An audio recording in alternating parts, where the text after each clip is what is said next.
If you study survival history long enough, you realize that the Great Depression wasn't just about poverty, it was about adaptation under pressure. Families had to stretch pennies, waste nothing, and turn scarcity into routine. Before we get into it, if this kind of practical history matters to you, subscribe to Battlefield of Survival, like the video, and leave a comment with which meal surprised you most, or which one your family remembers. Now, let's get straight into the meals themselves and how they actually worked in real kitchens. Cornmeal mush was one of the most common meals during the Depression because cornmeal was cheap, shelf-stable and filling. It was made by boiling water or diluted milk, slowly stirring in cornmeal and cooking it until thick. Families ate it hot for breakfast or let it cool, slice it, and fry it later for another meal. This wasn't comfort food, it was fuel. Cornmeal provided carbohydrates that kept people working long hours, especially on farms or manual jobs. Practically, this shows how a single dry ingredient can anchor multiple meals. Even today, storing cornmeal gives you flexibility. You can eat it plain when resources are tight, or stretch it with scraps of fat, syrup, or leftovers when available. During the Depression, that adaptability mattered more than flavor. Potato soup during the Great Depression was stripped down to essentials. Potatoes, water, salt, and sometimes a little onion or bacon grease were all that went into the pot.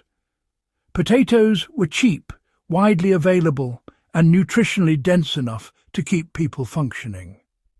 The soup was thin but filling, designed to warm the body and suppress hunger. You know, this meal teaches a key survival lesson. Volume really matters.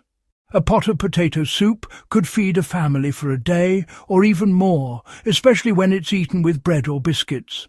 In modern terms, it's a reminder that starchy root vegetables store well and can anchor emergency meals. Just one sack of potatoes can become soups, fried leftovers, or mashed filler for days on end. Hoover stew, well, it became famous during the worst years of the Depression, especially in urban areas. It was often made in soup kitchens using macaroni, canned tomatoes, hot dogs, or, any donated meat scraps. The ingredients weren't elegant, but they were calorie-dense and cheap in bulk. The goal was simple, really feed as many people as possible with minimal cost. The value of Hoover stew wasn't in the taste, it was all about efficiency. Combining pasta with tomatoes and protein scraps created a balanced meal using industrial food products that were still affordable. For survival-minded folks today, this is a lesson in communal cooking. Large batch meals using inexpensive staples can support many people when resources are pooled. And that was something that, mattered deeply in Depression-era neighborhoods. When meat became too expensive or, just plain unavailable, folks turned to fried dough and simple biscuits to fill the gap. These were made from flour, water, salt, and sometimes a bit of fat or maybe some baking powder if you were lucky. Fried up in a pan or baked in a basic oven, they provided much-needed calories and a sense of fullness, even when there wasn't any protein to be had. Now, this wasn't about indulgence, not at all. It was pure strategy. Bread products were cheap and filling, and honestly, they paired with anything you had, whether it was a bit of soup broth or just a spoonful of beans. If you think about it, applying this today really shows the importance of basic baking skills. Knowing how to turn flour into food without having to rely on yeast or eggs is a practical survival skill that older generations just took for granted. Beans, well, they were one of the most reliable foods during the Great Depression. Dried beans were inexpensive, easy to store, and packed with protein and fibre, just what people needed. Families would cook them slowly, often without any meat, seasoning them with salt or, honestly, whatever scraps they could find.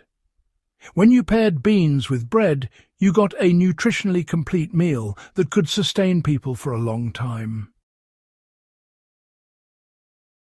The real lesson here is patience and planning. Beans require time and fuel, but they reward you with durability and nourishment. Depression families soaked and cooked beans in large batches, eating them over several meals. For modern survivalists, this reinforces why dried legumes remain a cornerstone of long-term food storage. These meals weren't eaten once and forgotten. They were repeated, rotated and reused. Leftover mush became fried slices. Soup became thicker the next day. Beans were mashed or mixed with bread. Nothing was wasted because waste wasn't an option.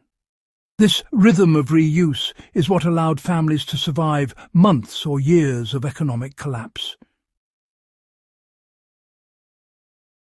Applying this knowledge today means, well, thinking beyond recipes and focusing on systems. Stock foods that can, transform across meals. Learn to cook in bulk. Accept repetition as efficiency, not failure. That mindset, more than any single meal, is really what carried people through the Great Depression.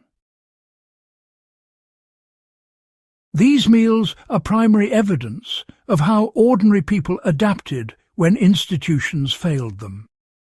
They show what worked under pressure, not just in theory, but in lived experience.